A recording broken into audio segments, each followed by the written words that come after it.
and I'm absolutely confident that they will.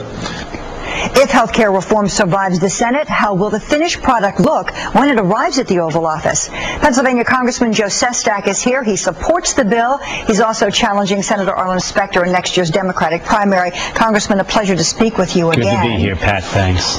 Is this bill going to get to the president's desk by the end of the year? What's your prediction? I think it will. I'm not sure the final format of it. But having Senator Reid finally begin to take a leadership position and say, I'm going to bring it to the floor next week, we will have action upon it. This bill, and you know, personally for me, is a personal debt that I'm paying off to this nation, because my daughter had a malignant brain tumor while I was in the military, and she had the coverage so she could be all she could be in the future at 4 years old.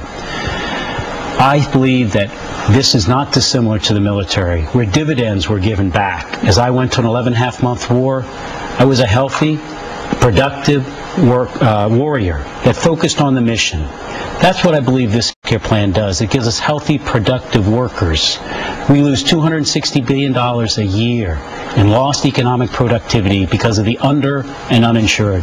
It's why we need this. Morally right, yes, but it's also an economic requirement to do this. Well, what do people really need to understand, though, about this bill as it has been passed in the House? There are 3 important points. If you have your health care plan today, you need to be for this bill, because it slows down the growth of premiums that have doubled in Pennsylvania the last 8 years. It does it by, number 1, putting out an option. In addition to here in this media market of Philadelphia, where everybody's listening now, 42% of Pennsylvanians live, but one insurance company owns 70% of all private health care plans and dictates the prices. The public option is a competitor that's not paying millions in CEO salaries to get us fair pricing for you. Second, it removes the insurance company from making life and death decisions, being between the patient and the doctor, so that if you get an illness, they will deny you coverage because of pre-existing conditions. That's what it does. Is one of your concerns, though, that the insurance companies really up to this point have had way too much control? Without a question. They actually, in law, don't have any antitrust provisions. We're changing that. Look, they have a fiduciary responsibility to those stockholders. I understand that.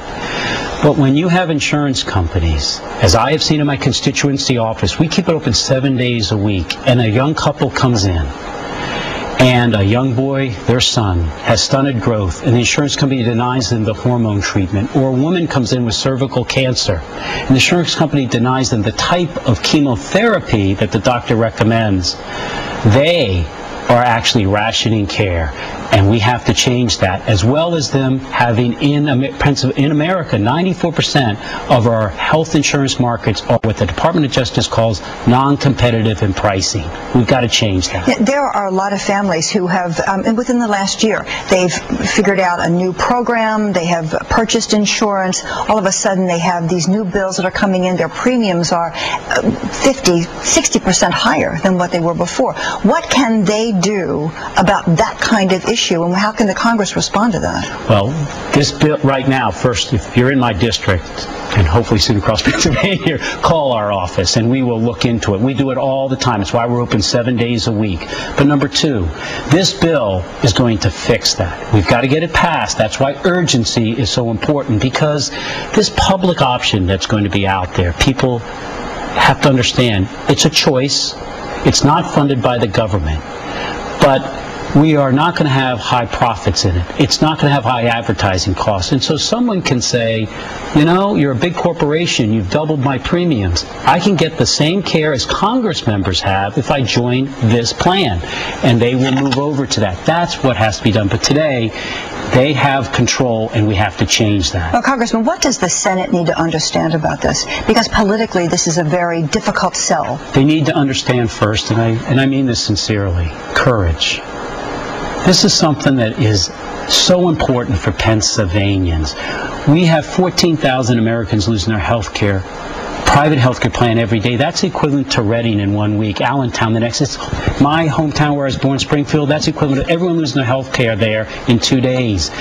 This is one where we need a true principled, accountable leadership in the Senate to say, look, I understand that somehow we haven't explained this well, potentially, but this is truly needed for people. And so I hope more than anything else they walk through the bill, see that economically, if we don't change 1/3 of our gross domestic product in 30 years, will be solely for the cost of health care.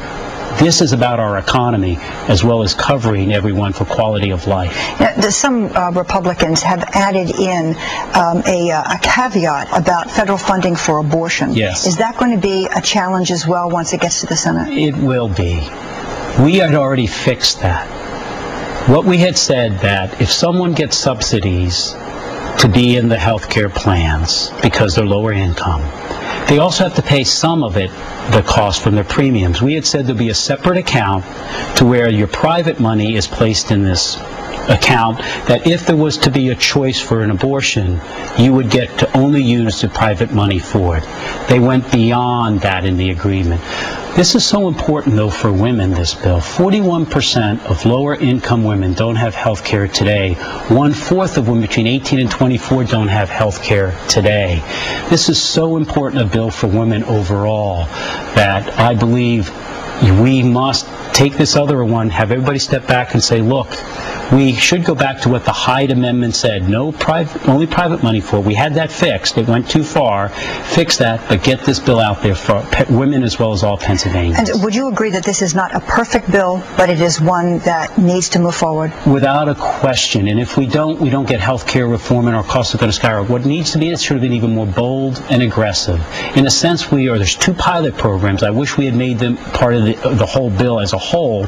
We're going to start rewarding doctors, not if somebody comes in and and you check on them. It's called fee for service. Like a car goes into a garage, you change the tire, then it leaves. No. You get rewarded if at the end of the year the quality of their health care is good. And we can do that. And so you want to reward doctors under a different set of incentives that improves not only their pay, but improves the quality of care. And we pay less over time because you get preventive care before somebody becomes acutely ill, and it costs less than the cure. Well, health care is certainly the key domestic issue. Let's look at the international issues now. In terms of Afghanistan, the CBS News is reporting this week that the president is going to support General McChrystal's effort to bring 40,000 more troops into Afghanistan. Maybe not complete 40, but some very large number. Right. There's going to be some kind of troop surge in Afghanistan. Do you agree with that strategy? This is a very personal issue to me also. I was on the ground very early in the war in Afghanistan because I headed the Navy's anti-terrorism unit, Deep Blue, for a short period of time, came out, did the retaliatory strikes, and because of the tragic misadventure in Iraq, we lost our focus on it. Here's what I strongly believe, and I will support it. If the goal is the elimination of the safe haven that Al-Qaeda, those who planned 9/11, now have across the border in Pakistan. And second, because we've lost our focus for too long in Afghanistan, we're not about to nation build it, but merely leave behind the conditions that are inhospitable for Al-Qaeda to come back. And there must be an exit strategy that's triggered by benchmarks that measure success and failure. So if we are not doing it and we find the cost is too much, we revert to what's called a containment strategy, which is counter-terrorist, where we surgically go in. But right now, I believe 5-6 years from now, if we leave a planning cell there where the leadership is, we can't afford the chance that it could be another 9/11.